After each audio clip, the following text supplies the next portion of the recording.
Welcome to the Running Hook Podcast with Alex Burr.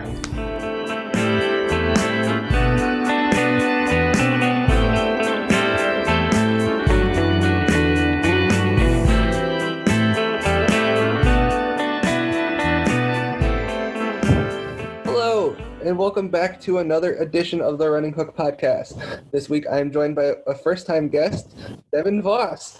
Devin, welcome to the Running Hook. How's it going? And so today, whenever this is being released, still haven't decided that yet. Whenever this is released, we're talking about Game 7 of the 1998 Eastern Conference Finals between the Bulls and the Pacers. So, Devin, why don't we just get started this way? What were your overall takeaways from the game? Yeah, so my major takeaways here were offensive rebounding, just rebounding in general. Pacers just sucked, but to play into that, fouls played a huge factor in this game. Neither side had any advantage when it came to the fouls, but early on the Pacers really got screwed there. I would especially say the Jalen Rose interesting tidbit. I know we're gonna get to that later on, but he played pretty well all series. It's kind of weird that he didn't really get that many minutes. And then Kukoc played a huge role in that third quarter. So those were some of my major takeaways. I also thought it was interesting that the Bulls shot much less, or percentage-wise, they shot much worse, but got a lot more shots up. So, well, so I don't know the exact. They don't have the second chance point differential on Basketball Reference, but they do have the offensive rebounds. That's easy to find. And so the Pacers, I think we can both agree, were a much bigger team. Like Longley's a big guy, but that's pretty much all the Bulls had in terms of effectiveness. I don't think Bill Wennington touched the court. And if he did, it was in the third quarter, and the stream that I watched didn't have the entirety of the third quarter.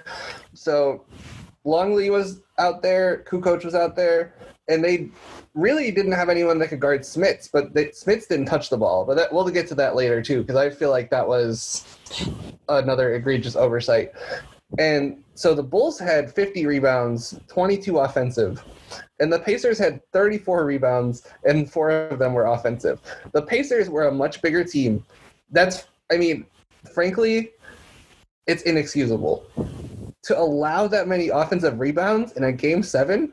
Like the little things are what add up in a Game 7. Like you saw that all the mistakes, right? And all the role players stepping up for the Bulls. But when you allow, like, just go through the stats of the players. Michael Jordan had 5 offensive rebounds. Scottie Pippen, 6 offensive rebounds. Steve Kerr, an offensive rebound. Devin, I posited you this question yesterday. You didn't know the answer. Do you know how many offensive rebounds Steve Kerr had in the 1997-98 season? Let's hear it. It was 14. 14 offensive rebounds a game. Or not a game. The whole season. Yeah. You allow an offensive... That's frankly just awful execution and boxing out. Like, yeah. You have to execute better. You can't allow offensive rebounds like that. And that to me was they were allowing free throw offensive rebounds. I don't know what was happening there, but there was just some. There was one, right, where Michael Jordan just caught the ball. Like, he missed it off the front rim, and it just, like, he was wide open at the foul line. Yeah. Like I said, like, okay, so Rick Smits, early on in the game, right off the bat, 2 fouls. You know, and Rick Smits isn't your biggest board getter. I know he only averaged like 6, actually almost 7 a game for the 97-98 season.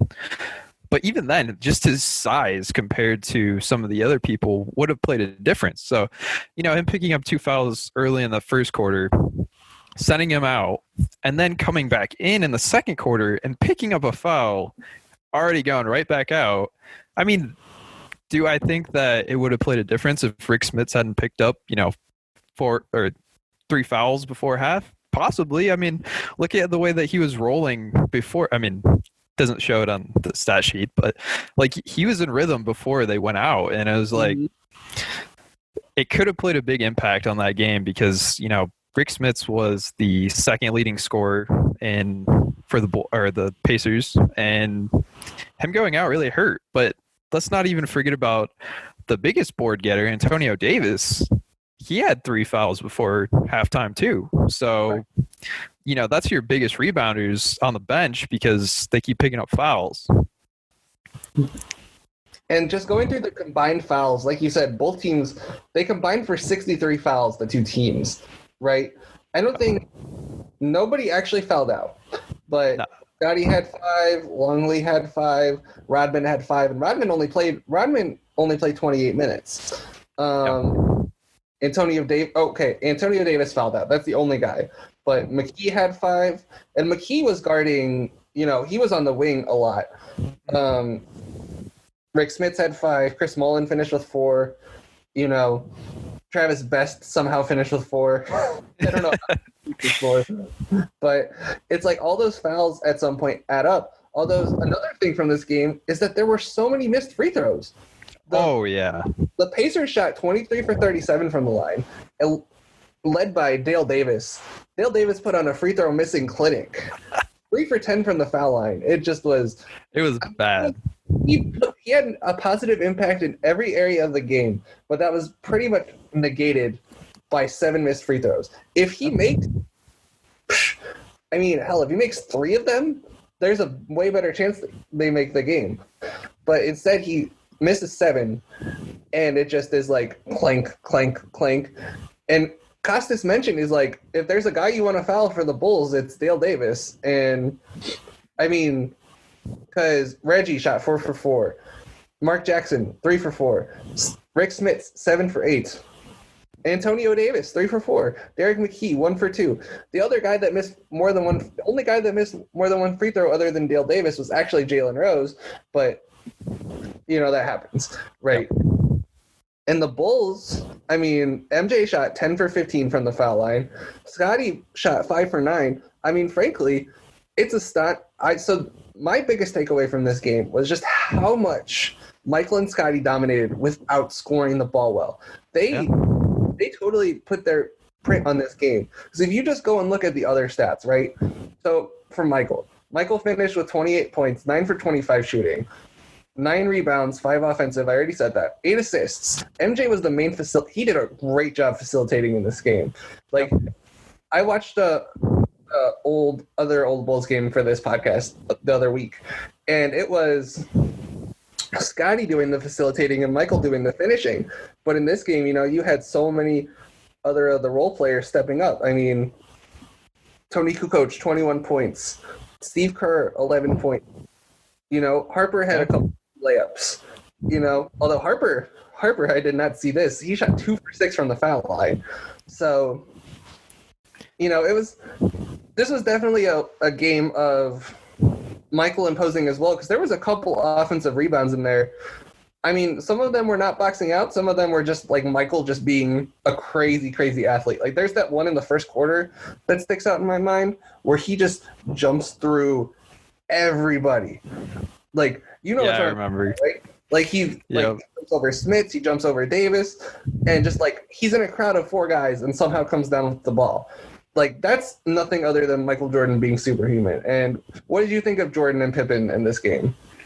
Well, first of all, honestly, Jordan is kind of one of those weird games where he really he came alive in the fourth quarter. It was like through 3, he had points, but you just didn't really hear his name that much. And it's because he was doing so much other things rather than scoring. And Pippen, he played a really influential role in this. The first thing I noticed is like how flustered the Pacers were getting because of his constant, half court, presses. So, he's pressing the Mark Jackson all the way down the court, and Mark Jackson did not play well, in my opinion. It was very interesting to see how impactful those two players were. Like, obviously, we know how impactful they are, but I'm saying like in the sense that just to be able to rewatch it and witness how impactful they were. Like at the end of the day, Michael Jordan and Scottie Pippen won that game. Right. If it wasn't for them, okay, obviously if it wasn't for them, but just kind of the main point that, you know, in that fourth quarter is when they both came alive. Like that ridiculous and one at the near the end of the game from Pippen. I was kind of jaw dropped on that one because I was like, how did that go in? That sealed the deal right there. And then just Jordan winning the jump ball. Oh, yeah, that was that hurt. And kind of honestly, in this game specifically, at least through the first three quarters, I think that the role players had the biggest impact in the game. Because if you want me to be quite frank, both of these teams did not play very well. They both struggled from the free throw line. And just overall shooting percentages, the Pacers came out with like near 50 or whatever, but it's just like the Pacers didn't have the same spark. It seemed like the entire game, the Bulls wanted it. Like it seemed like the entire way through, they wanted this game. They were going to win this game. The Pacers got off to a hot start, but at the end of the day, they fizzled out once, you know, things started to stagnate. So, yeah, it was kind of crazy to watch. Like the offensive boards kind of show it. That just shows how much more the Bulls wanted it.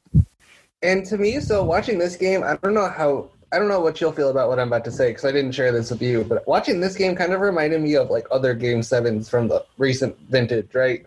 Like, so two in particular, 2016 finals and then 2019 Raptors versus the Sixers. And it reminded me of it in this particular regard. It's like everyone's going to shoot horribly except for that one guy. You have to find that one guy and ride him. Because I'm just looking back, right? It's actually LeBron in the 2016 Game 7. He shot 9 for 24. MJ in the game that we're talking about shot 9 for 25. You know, and it's like kind of the same thing where LeBron put in 11 assists and 11 boards. And it's like the same thing. Kyrie shot 10 for 23, but then you have Tristan coming in shooting 3 for 3, giving them key points. You know, and it's like for the Warriors, Draymond had the game of his life, while Steph and Clay shot combined for 12 for 36. So it's like, to me, that's kind of what it was, right? I mean, the Pacers actually shot better than both of the Cavs and the Cavs, the Warriors, the Raptors, and the 76ers. The Pacers shot better than all of them, but the difference is that they only took 56 shots. If they allowed 18 offensive boards instead of 22, they probably would have won. Like the margin was thin. The margin, and that's the kind of thing that shows. Like you're in a Game 7 like this, where everything's all laid out on the line, and the margin is razor thin. And the Pacers, the Bulls had that championship mentality. Like it's a cliche at this point, but a lot of cliches are cliches because they're true. You know, like you don't hear about a whole lot of false cliches. And the Bulls championship mentality just pulled through, where it's like the Pacers were largely untested. And I think this game might have had a factor in them making the finals in 2000, which we'll talk about later. But I just believe like the Bulls were worse. I don't think there's a doubt in anyone's mind. But they had it, right? Like no one knows what it is, but you know it when you see it. And the Bulls had it. And Michael and Scottie in particular, but Tony Kukoc too. Tony Kukoc and Steve Kerr. Like that third quarter, let's talk about that third quarter from Kukoc. He just came out, he hit 4 straight shots. Like, and he was their offense. And that last 3 he took, you know what I'm talking about after that stretch. That was a heat check, but it went in, and they needed it to go in. How did you feel watching that Kukoc third quarter? Oh man, it was awesome. Like the first half, you just watched him get absolutely pummeled in the post. Like Dale Davis was just giving it to this man. He comes out in the third quarter, freaking, he scores 4 straight field goals. goes off for 10, caused a huge surge.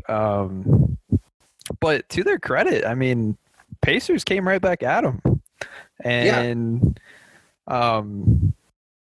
just in general, though, if Kukoc wouldn't have lit up like that, yeah, no, there's no way the Bulls were pulling out that game. But yeah, exactly. That it goes into that championship mentality. Like Steve Kerr, that first half, neither Scottie or MJ really were being, I guess you could say, efficient from the offensive end. And Steve Kerr stepped up and scored 8 points. Two big, I think it was 2 threes, and it was just. That's the difference of role players.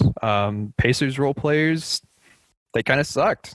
The Bulls role players, they played the way that they should have. Even Jed Bushler. I mean, he didn't. Jed Bushler. He didn't hurt them. Yeah, I mean, defensively, it's whatever. But I'm just saying, in general, the Bulls role players always came to play, and the Pacers role players, I feel probably unmatched. It's kind of unfair because some of the Pacers role players can't really compare, but yeah. I feel like they should have played. Well, just watching the game as it played out, I felt like Antonio Davis, he only got 23 minutes. I feel like he should have played more. I felt like Antonio Davis. So let's talk about the Pacers because this has been really Bulls-centric so far. But Reggie Miller in this game, how is it, like watching the game, I felt like he was, for the most part, like when Reggie's involved, it's loud. But for this game, he wasn't really that involved. I mean, now granted, they took 56 shots and he took 13 of them, which I mean is practically 25% of the shots. But at the same time, only 13 shots for a superstar? Mm-hmm. So I did the math before this podcast. Scottie and MJ combined for 43 shots. The Pacers took 56. That's like a staggeringly low number. And I think if you bump that up to 64, you increase the pace a little bit. I just think that should have gone up. But how did you feel watching Reggie during this game? Just the whole Reggie Miller experience, Game 7. Yeah, it was actually very frustrating. I felt as if Larry Bird was pushing him out of the offense. He didn't give him enough opportunities. The one thing that I noticed a lot was, which I'm sure you noticed because it was so freaking prevalent, they would line up with 3 on the left side, 2 on the right, pass it into the post, usually Dale or Antonio Davis. The Bulls defender would slide down to double, and they'd try to pass it out to Mark Jackson to hit a 3. Well, Mark Jackson wasn't hitting 3s. I think he hit 2, but he was ultimately missing, and it just kept happening every single possession. I'm like, this is just getting predictable. So obviously when you got Scottie putting up it with Mark Jackson, he can kind of be at 2 places at once because it's just his versatility. So when I was watching this, I'm like, Reggie Miller is your best player. He's going to give you his best performance, and you're factoring him out. Like, let's not take for granted he had 15 points in the first half. He had 2 back-to-back 3s that were huge to end that second quarter. But in that second half, like, what is Larry doing? Like, it was really frustrating. You should be drawing up plays for your star player to be able to make these points, but you're not giving him plays. When he did shoot the ball, he was efficient. He made them. But it was just the fact that he wasn't getting the ball. And maybe that plays into Michael Jordan, defense and stuff like that. But at the same time, you have to draw up plays to give your star player the ball. And it just wasn't happening. And it was really frustrating to watch that. And so Reggie finished the second half 2 for 6, 1 for 3 from 3, 2 foul shots, and he had 3 assists and 2 steals. I mean, in the grand scheme of things, if we're talking like a regular, like a starting role player, right? Like if Chris Mullin finished with that. I mean, Chris Mullin, I want some time on Chris Mullin because he was not worthy of all the minutes that he got. Not like he was. I wouldn't have played him. I'll just say that. But you have, I mean, Reggie the Bulls' defense on Reggie was actually low-key really good. Like, if you watch it, it's kind of modern, what they did, because they would switch the screens. Like, they would stick Pippen on one of the big guys if he wasn't guarding Jackson, and then you'd see Scottie on Reggie running across the screen. And I think that was one of the reasons why Michael and Scottie were so tired, is because they were doing so much on defense. But at the same time, it's like, you can run plays for Reggie that aren't to the three-point line. I felt like that was one of their things, right? Like, you can stagger the screen here. They're coming at the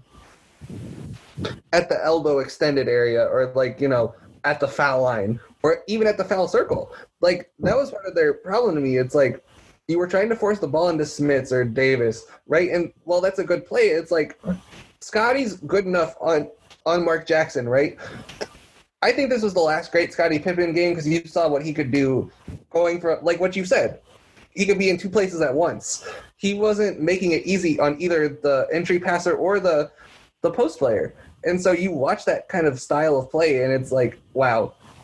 Like, the Pacers just felt really, really basic to me. And it's kind of weird thinking that, because they had, Rick Carlisle on their staff, and we know what Rick Carlisle's done in Dallas. Rick Carlisle to me is an offensive genius. I don't know how the Pacers just kind of crapped out, but I do think part of it was Doug Collins said some point in the broadcast, and we're gonna talk about. You'll see where I'm going with this. Doug Collins said somewhere in the broadcast, it was either him or Isaiah, where they were like, the Bulls don't have anyone to guard Jalen Rose. Mm-hmm. And that, to me, was the difference, right? Like, if they'd played him, he only played 15 minutes, right? And only 5 minutes in the second half. He was an athletic, dynamic. He wasn't like, he was kind of a point forward. Yep. And the Bulls didn't have any athletes to guard him. Like, are you sticking Ron Harper on Jalen Rose? He's going to shoot over the top of him. You had put Scottie on him, you're wasting Scottie in effect. So, like, I don't know, why do you think that they didn't play Jalen more? That's a great question. I honestly have no idea. I mean, we all know what Scottie, what Jalen Rose turned into. He became a fantastic player for the Chicago Bulls later on in his career. Maybe it was just the fact that he was young. I don't really honestly know. I think that he would have been a major difference maker in this series. I did know, which you might have noticed, in the broadcast, that he was suspended in Game 5 for leaving the bench, but this was Game 7. That was 2 games ago. Right. I actually did. I looked at how many minutes he played for each game during the series, and it was 19 in Game 1, 8 in Game 2, 28 in Game 3, 14 in Game 4. Game 5 he was suspended, 26 in Game 6, and then 15 or whatever it was in Game 7. And I'm like, what is with this up and down type of thing? Because he was making a difference. I think, I don't have it pulled up at the current second, but I know he had double digits in scoring in one of the games that they had when he had more minutes. And exactly as you said, he's kind of a mismatch, and the broadcaster noticed that. And I don't know, is something that's odd. Definitely something the Pacers missed out on, especially considering what he turned into in the future. But yeah, it's interesting. Well, so going back and looking at that, I pulled up his stat log, right, for his career. So in 1998, he played 21 minutes a game, averaged 9 points a game. In 2 seasons later, the season where they make the finals against the Shaq Lakers, he plays 37 minutes a game, averages 18 points, 4 assists, 5 rebounds. Are you telling me that he was a different player from 25 to 27? No, I don't get it. I don't. And I think I know why, right? Like, Derek McKee's respected NBA veteran defender, right? He was doing a good job, actually. I can't complain about them playing McKee. But Mullen was... Mullen would have been like 13 or 14 for the years in his career. I don't think he was worth the minutes. He was, you bring Chris Mullen in to be a 3-point shooter. He has 1 3-point attempt. he was crafty around the basket, but at the same time, it's like Jalen Rose can be just as crafty too and a better defender. Like, I know you have to play Chris Mullin, right? Because it's Chris Mullin. Like, his name means something. Like, that's a thing in the NBA, right? Like, your name means something. But he, at the same time, just because you're Chris Mullin, it doesn't mean that you should be getting 20 minutes when Jalen Rose is playing 15, right? Like, you switch those minutes around, there's a high chance that it's a different outcome for the game. Because Chris Mullin has, 7 points, but he had 4 fouls. Like, how is that guy guarding on the perimeter getting 4 fouls? Right? Like, he was getting blown by constantly by Scottie. I think, if I'm not mistaken, it's like Doug Collins points out, he's like, they got to make Scottie a shooter, and then they keep closing out on him when he hasn't made shots. I'm pretty sure that's Mullin that's closing out on him. Yeah. And so it's like watching him. Like, I'm sure Chris Mullin was amazing in Golden State, but 14 years into a career, it's like Larry's got to know better. Like, you wouldn't play like when in Larry's own career when Bill Walton got to Boston, you wouldn't play Bill Walton over Robert Parrish just because it's Bill Walton. No. Like, and it just confused me. But any other big Pacers takeaways you had? No, not really. I mean, Chris Mullin, yeah, as you noted, he was pretty much just a waste of space in this game. At least from a starting perspective, if he came off the bench, sure, maybe you would have given him a little bit more, but it wasn't good. It was not good at all. Yeah, no, that's all I gotta say about that. It was rough to watch Chris Mullin out there. So I put out the Linsanity podcast on Tuesday afternoon, and it involves one of our new hosts, Caleb Lynn. He has some pretty incendiary opinions, and him and our former sports editor, Zach Griffith, agreed that Reggie Miller was overrated. I'm going to plug in the sound so people have the context. But, Devin, what did you think when I told you that they said that Reggie was overrated on the top ESPN's top 74 list? Well, if you want me to be quite honest with you, I would disagree. I'm not quite sure where I would place him, but I will say that he's not overrated on the list. I think it's a pretty fair place to put him, only because a lot of what people take away are just stats. Stats this, stats that. Reggie impacted the game much more beyond what stats can say. Reggie Miller, obviously one of the most clutch players of all time. There's no doubt about that. But it's not even just that. Just sure, as they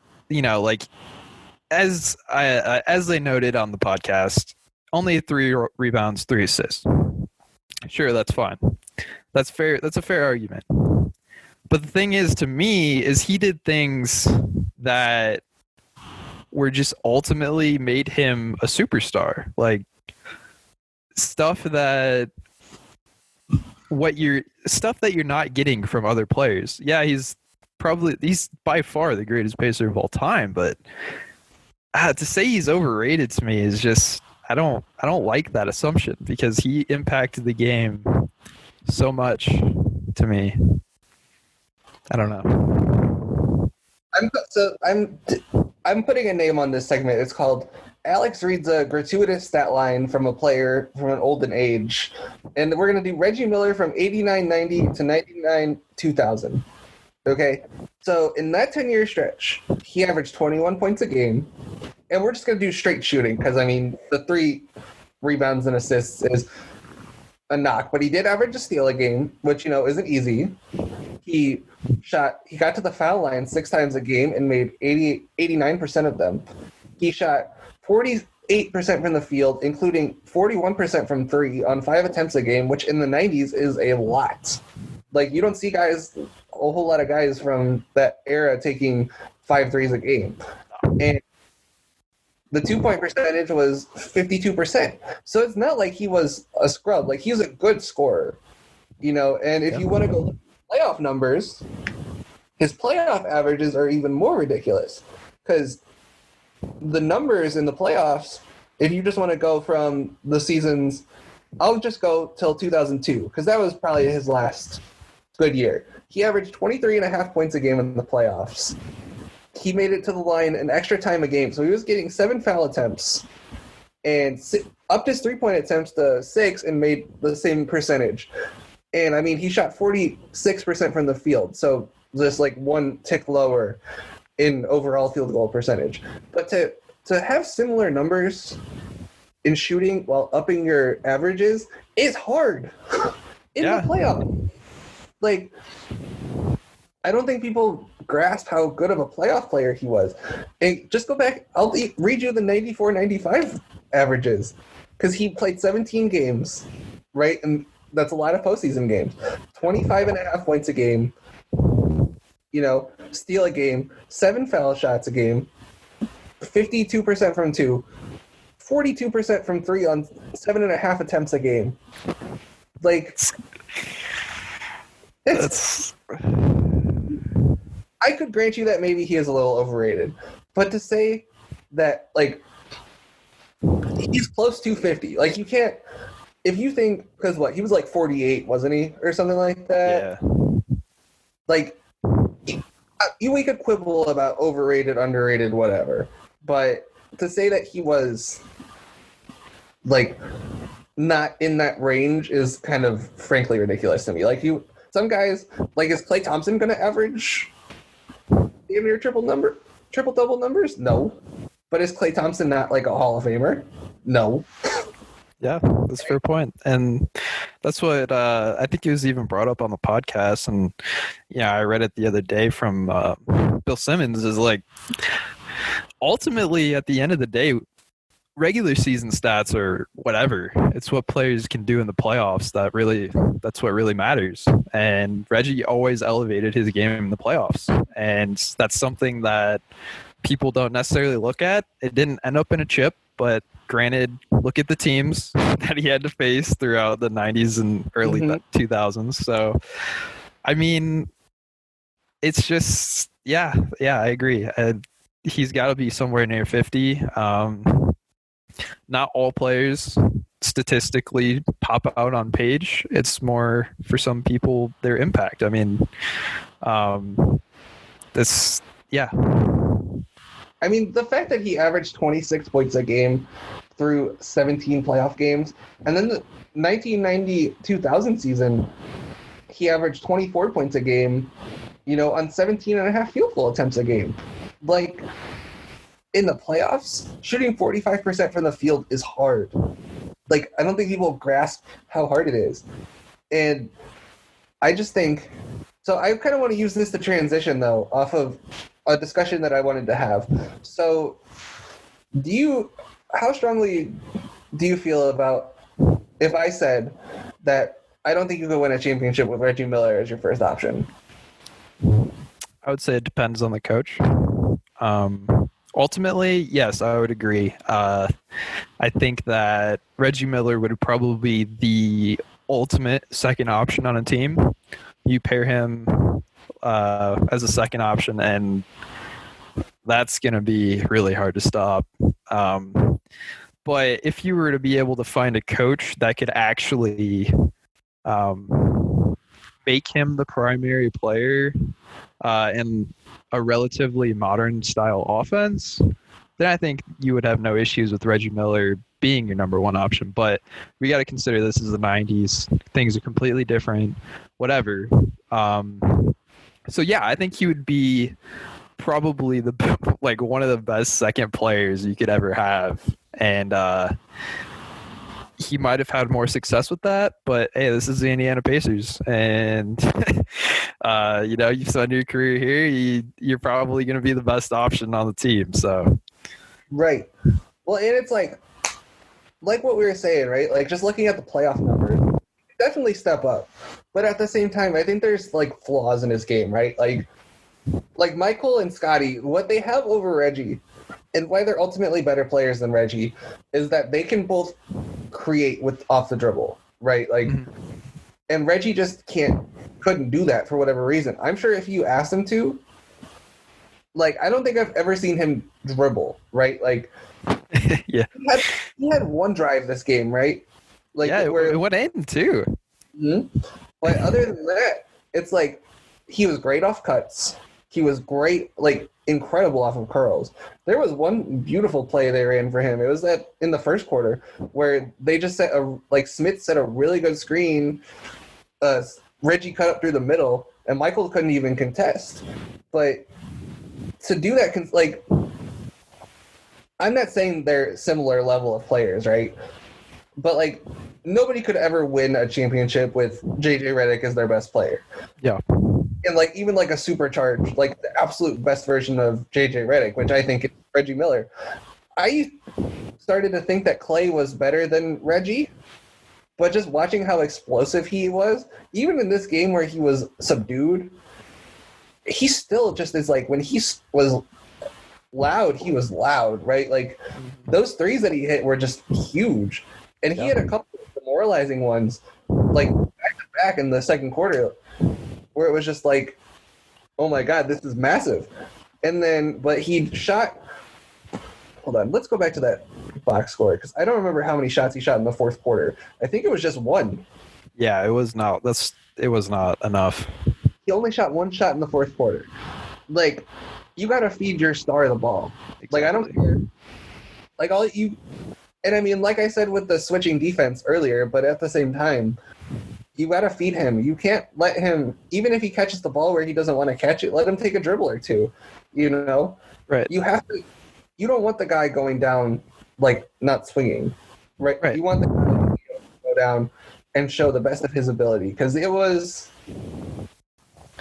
I mean, Reggie, as good as Scottie was, Reggie was probably the second best player in this game because you could tell Scottie was kind of laboring a little bit. Yeah. Especially because we saw in the documentary that he was kind of laboring a little bit.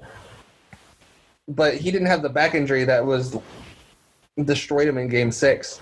Mm-hmm. But, like, I still think that if Reggie had gotten, like, 5 more shots, I think there's a good chance the Pacers win this game. Yeah, I agree. That's what it's like. You know, if you put Klay Thompson by himself, I'm sure you could see similar numbers. But if you're in the fourth quarter and Klay Thompson's your only option, you're going to draw up plays for Klay Thompson. Like, I don't understand why he only got, one shot off. I don't really understand where he just disappeared to. I can't say that it's completely his fault. As we noted, they were really trying to dive into the post. Rick Smits, to his credit, really did pick it up in that fourth quarter. He hit 2 huge and ones, made his free throws, kind of bullied in the post, but Rick Smits isn't your difference maker. Right. Reggie Miller is. And you got to get him the ball, especially from 3. I mean, the man is just lethal from 3. And one of the most clutch players in the NBA. Why he's not getting the ball in the fourth quarter, I don't know. For all I would care, he could put up 20 shots in the fourth quarter, and I'm completely fine with it. I don't care. This is game 7. You got to do what you got to do to win. Everything gets thrown out the window. Give the ball to your best player. Right, and like go back to the other game 7 that I referenced in 2019, the Sixers-Raptors. Kawhi took 39 shots that game. Yeah. The Raptors were literally living and dying with Kawhi. And, I mean, it was worth it. You play that kind of way to live that kind of way with that shot.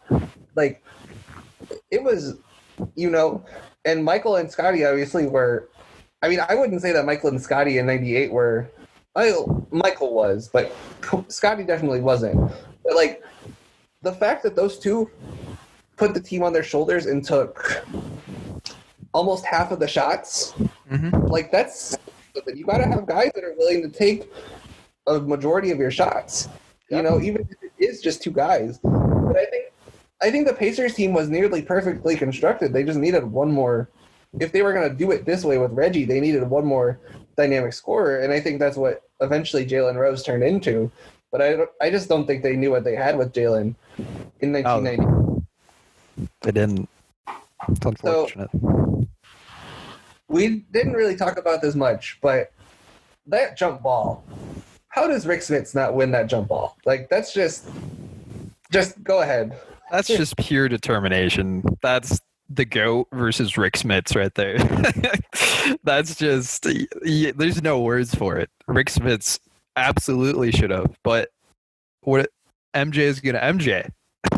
Right. If it's coming down to the end of the game, you're going to get the best of Michael Jordan. And even on a, I guess you could say less jumpy, less athletic, not less athletic, but, he didn't really, all of the flash from his old days kind of got throughout for more efficiency. But you get that out, and it's this moment in the game. Yeah, Michael Jordan's just going to Michael Jordan, and it happens. Obviously, the biggest impact on the game right there. The Pacers go up 5. This is a completely different game. Right. And yeah, I don't know. Rick Smits should be ashamed. I'm sure he still probably lives that one down, but but it's like, because I don't know if they beat Utah, right? Like I can't say if the Pacers beat Utah. I don't really know enough about either team, but it's an interesting hypothetical, right? Because I think that right there kind of goes to show, like, I don't know how much you've heard about like people debunking momentum in sports. I feel like that right there just is proof that momentum actually exists, because because morale is a thing, right? Like, something that stats don't account for is like human morale in nature, where you're like, oh, hey, we lost that jump ball and now they scored and they're the Bulls. We have a 1-point lead now and we're the Pacers. And I felt like that to me just showed like the actual value of momentum, where those guys took it to the Pacers. And I mean, I don't know. It felt like it was free throw after free throw for the Bulls after that. It did. After that third possession. Like, hold on. How many free throws did the Bulls take in the fourth quarter? Michael took 7. They took 10 free throws in the fourth quarter. Like, and the Pacers took 8. And those two it just felt like the game slowed down to a grinding halt of which guy was better getting to the free throw line, and that was Michael Jordan. Yeah. Michael is so great. And I just think that this is probably the worst game I've ever watched from Michael. The Pacers defense really was incredible. I'm just going to say it was like they were triple teaming him. Dale Davis had a couple of nice blocks on him, which is crazy. Like, you don't think of, because like coming into this game, and especially coming off of that documentary, you think like Michael Jordan's infallible, right? Like, did you think that you would see Michael Jordan get a shot blocked in this game? Yes or no? No. I mean, especially after watching that documentary, like, you're just led to believe like, oh, Michael could do everything. But this game kind of showed that he was human, but still superhuman, in a sense, if that makes sense. And so I think going off of that, so obviously the thing the Michael Jordan documentary ends on is the what if of 1999. Do you, Devin Voss, believe that the 1999 Bulls would have won a 7th NBA championship?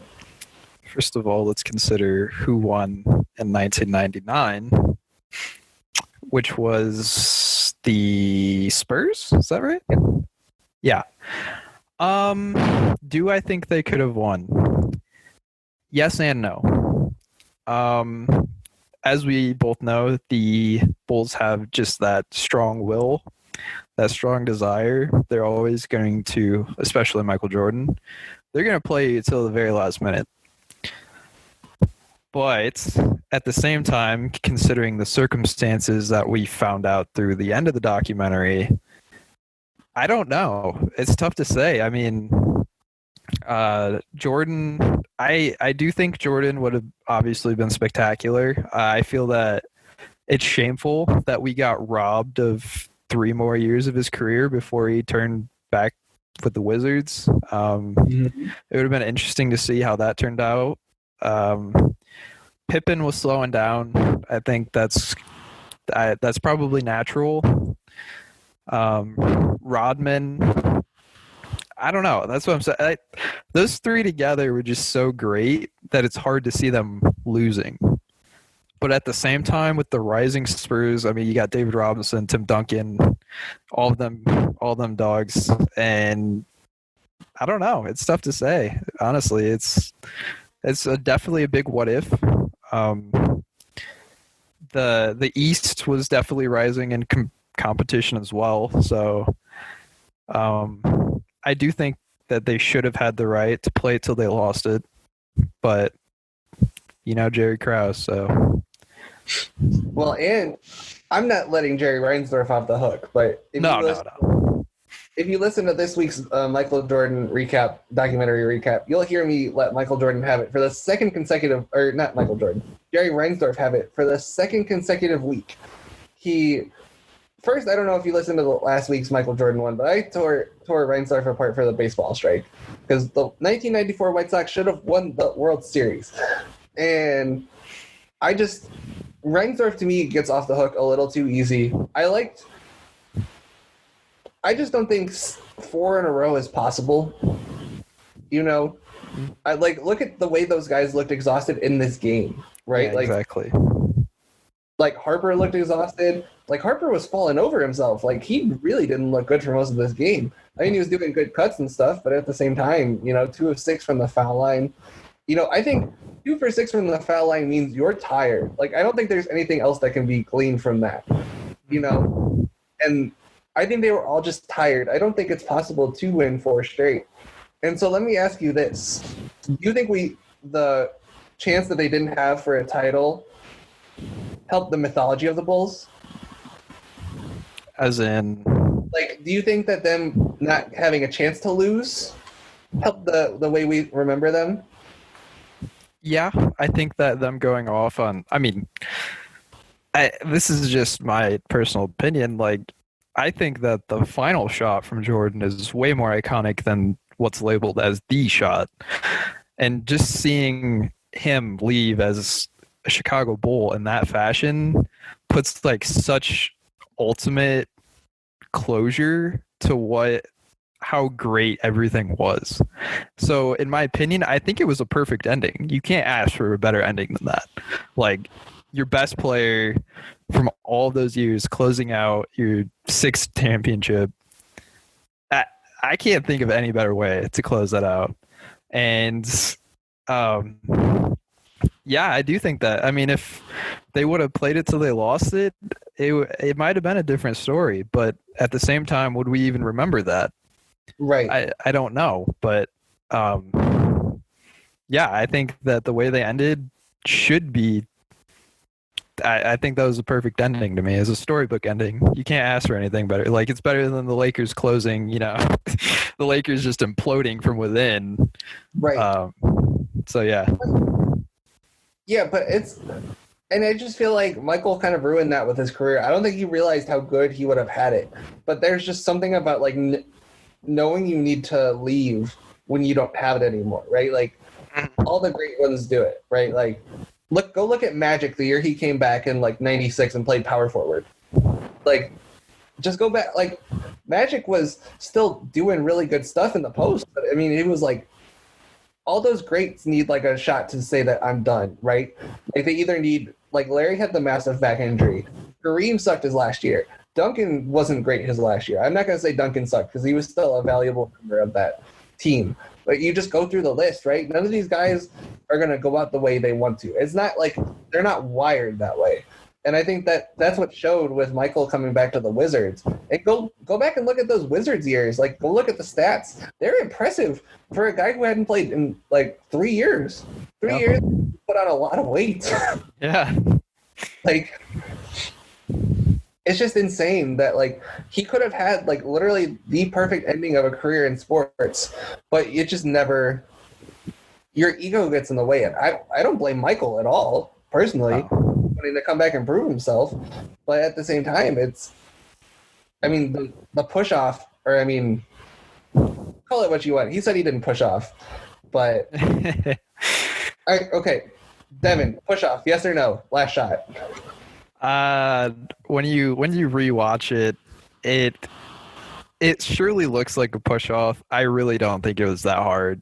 To me, it more looks like a nudge. I'd say a nudge. He was going in that direction regardless. So maybe it was more of a further nudge to that direction. But no, I don't think it was like a full force push off. And it looks a lot worse on tape than what, like if you were to slow it down, it looks a lot different. Oh, everything looks worse if you slow it down. Yeah, yeah. Except the Kawhi shot. That somehow looks better. Yeah.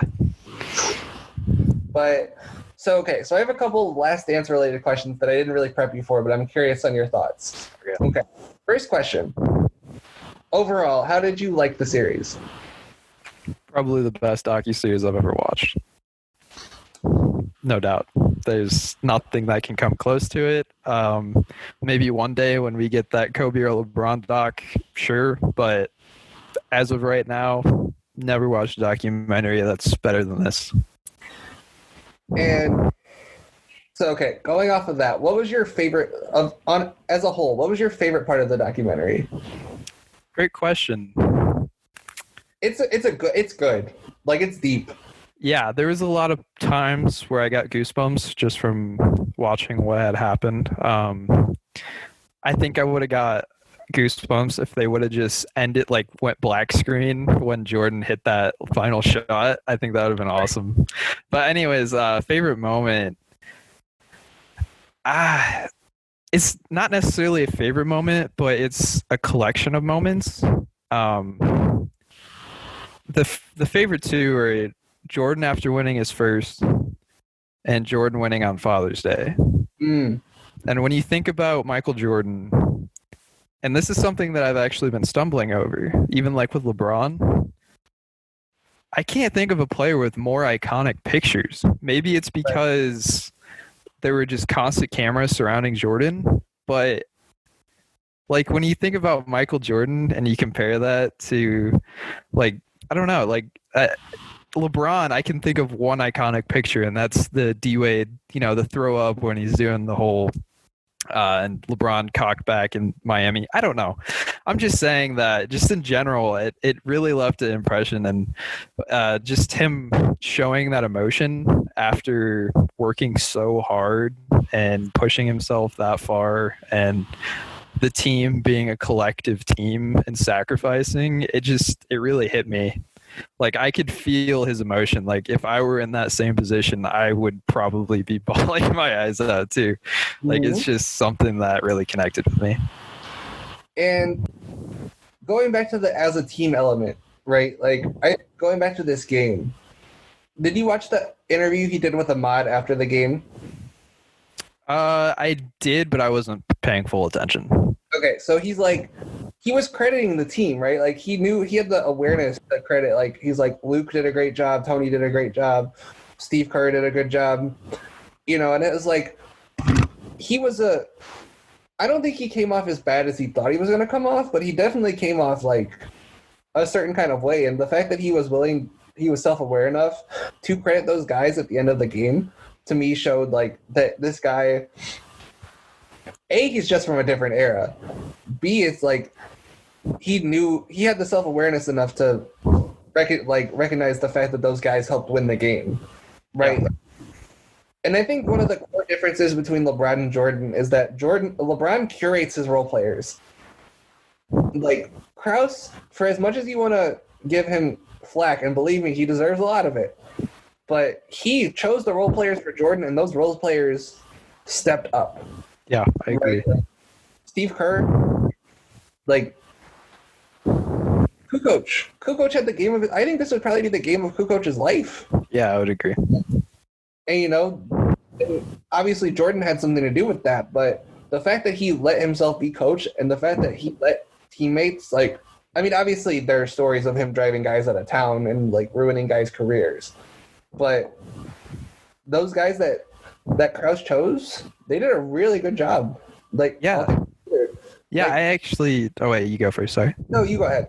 I was just going to say that was one of the interesting things with me was that we all knew of this competitive drive of Jordan. Like, he was constantly pushing his teammates, and we saw it in the documentary too, but, belittling them, blah, blah, blah, blah, say what you want. It still made them better in the end. But I thought the most interesting thing was he allowed himself to be coached. Like, he always showed his utmost respect to his coach.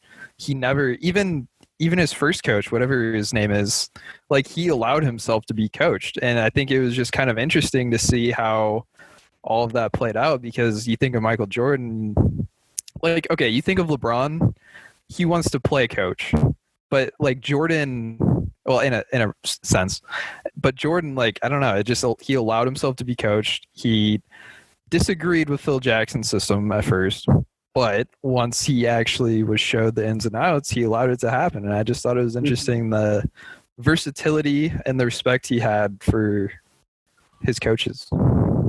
That's a great point that I don't feel like people are harping on enough. It's like, there's no way LeBron could play for Phil Jackson. Like, he just wouldn't allow it. Like, Phil exerted too much authority. And honestly, I don't know about you, I'm surprised that LeBron's letting vocal coach him this season. Like, I think maybe it has to do with Kidd's presence a little bit, since, you know, him and Kidd were peers. Mm-hmm. But, like, look at the Lakers this year. They're really doing well. Like, they're a great defensive team this year.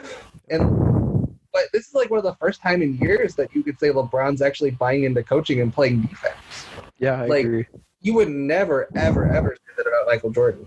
And I think part of that's just like a generational thing, right? Like, yeah. And I think, so one of the theories, I don't know if you heard this or not, one of the theories I have is that defense in the 90s was significantly less hard than defense now, right? Like, I think you had a lot less switching. You had a lot less running to do, you know?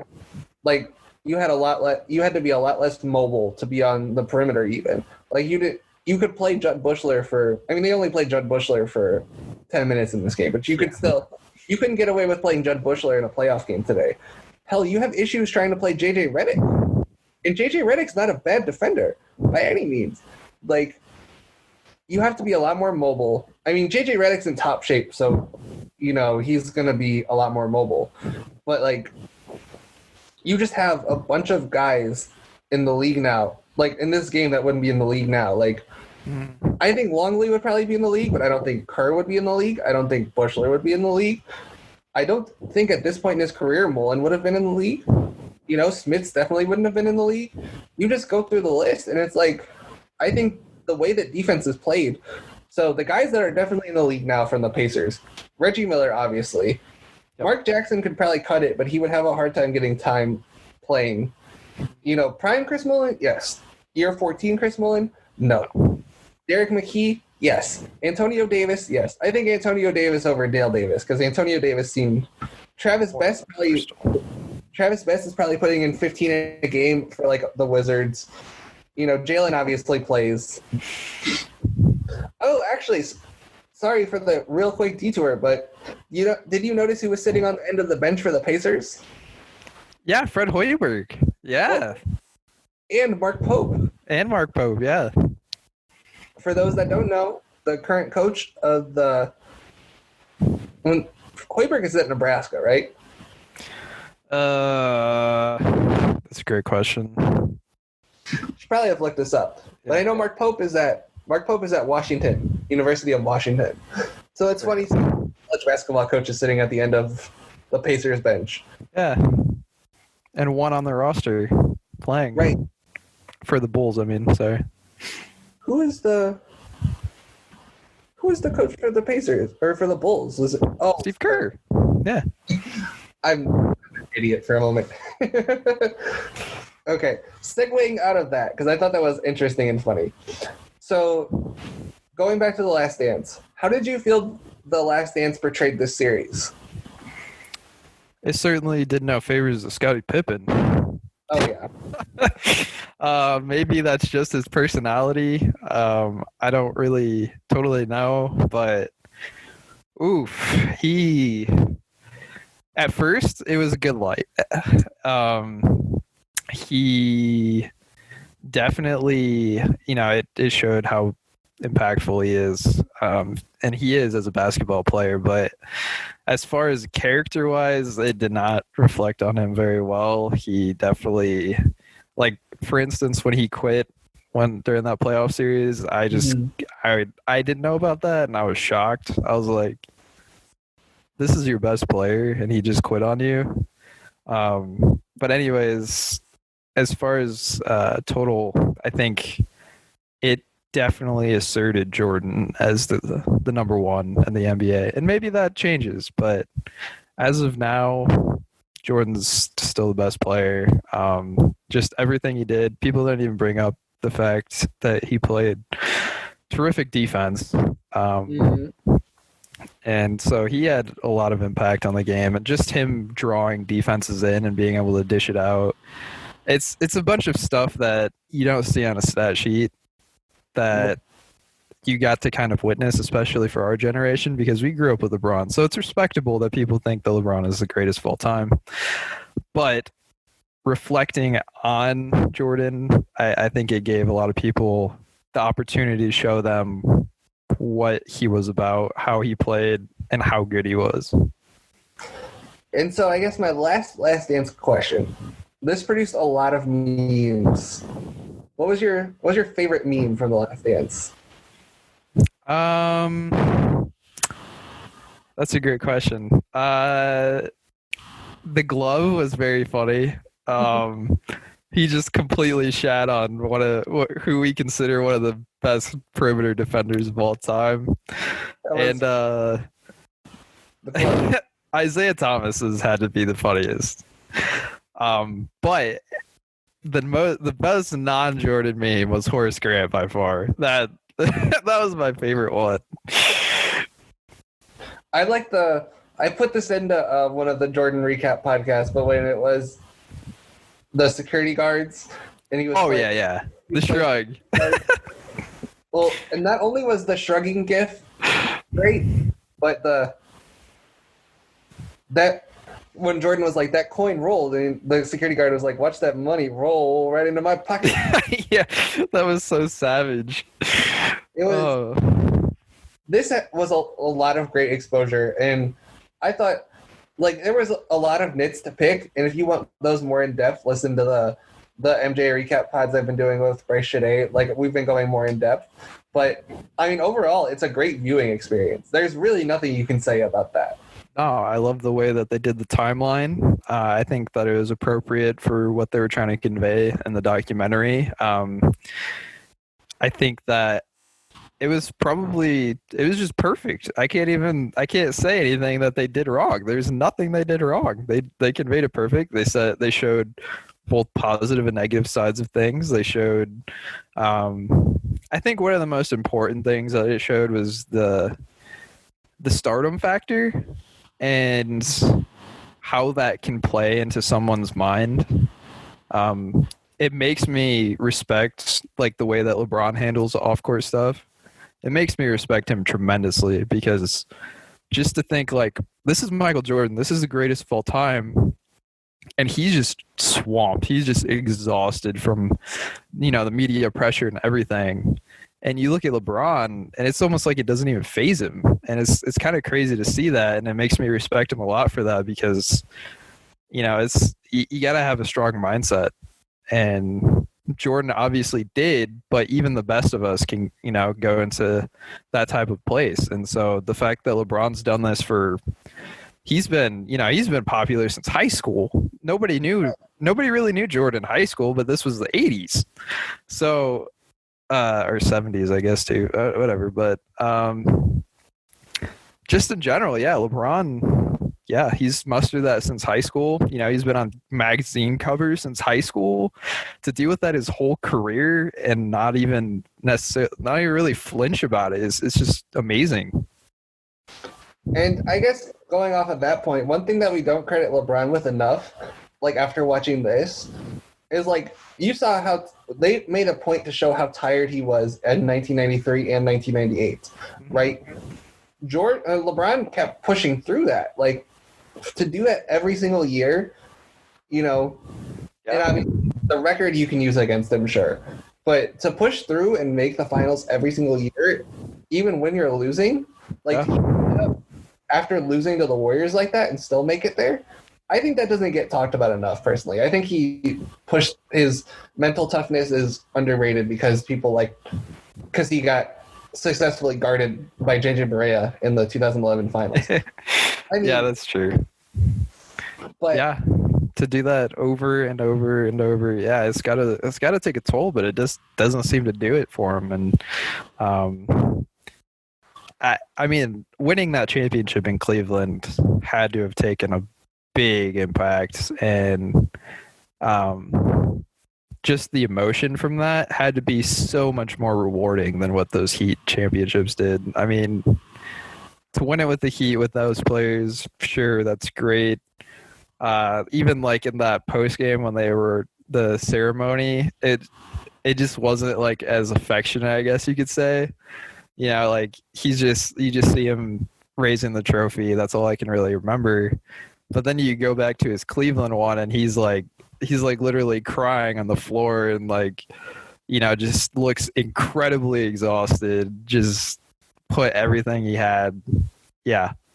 I that's what I said. Like with the whole LeBron Jordan debate, I think Jordan is better, obviously, but like you can't take LeBron for granted. I can hate LeBron James, but I can never take him for granted because he's the greatest I've ever witnessed in my personal life. So, and just to see him do the things that he does, it's incredible. And yeah, That's for sure. And I think with that, I think that's everything. Devin, do you have anything to plug before we go? no, I think that's about it. I think this is a fun podcast. It was incredibly fun. Thank you for coming on, sir. Yeah, no problem. And if you're listening to this, the odds are very high that you'll like our other podcast that we have on the Running Hook Podcast Network. I'm very excited that that's a thing I get to say now. Lynn's Sanity with Caleb Lynn. It's an incredibly fun podcast. Caleb is passionate in all the best ways, and Devin's going to be on there this week as well. So you're going to get, not only are you getting a twofer of Bryce Shadé, you're getting a twofer for Devin Voss as well. And I think our other guest that's going to be on that podcast, I think he's going to be a twofer as well. So you're getting a lot of great content from the Running Hook podcast this week. And thank you all for listening.